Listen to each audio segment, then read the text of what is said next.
Ebola, une maladie à virus déclarée pour la première fois en Afrique de l'Ouest en 2014, l'espace francophone ouest-africain a enregistré plus de 2500 décès selon les Nations Unies.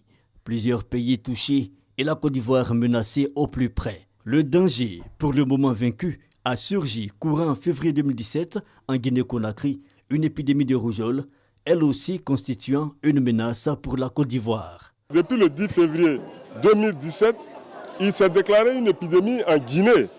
Et nous avons été vigilants, depuis ce moment jusqu'à présent, nous avons continué à contrôler l'état vaccinal des enfants qui rentrent en Côte d'Ivoire. L'épidémie, fort heureusement, est en train de s'éteindre en Guinée. Des maladies épidémiques aux frontières, souvent transportées par le faible niveau de vie et la porosité des frontières.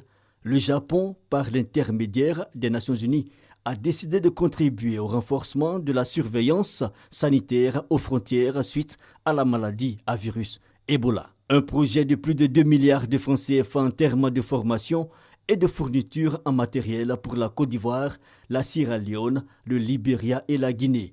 Pour que l'épidémie Ebola ne se propageait pas, on a mis l'accent sur notre coopération à la Côte d'Ivoire. Vous savez, toute cette zone-là est une zone qui est extrêmement difficile d'accès, où il y a des contraintes et des difficultés.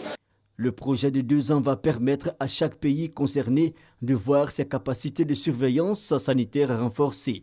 C'est le sens de ce don en matériel à la Côte d'Ivoire.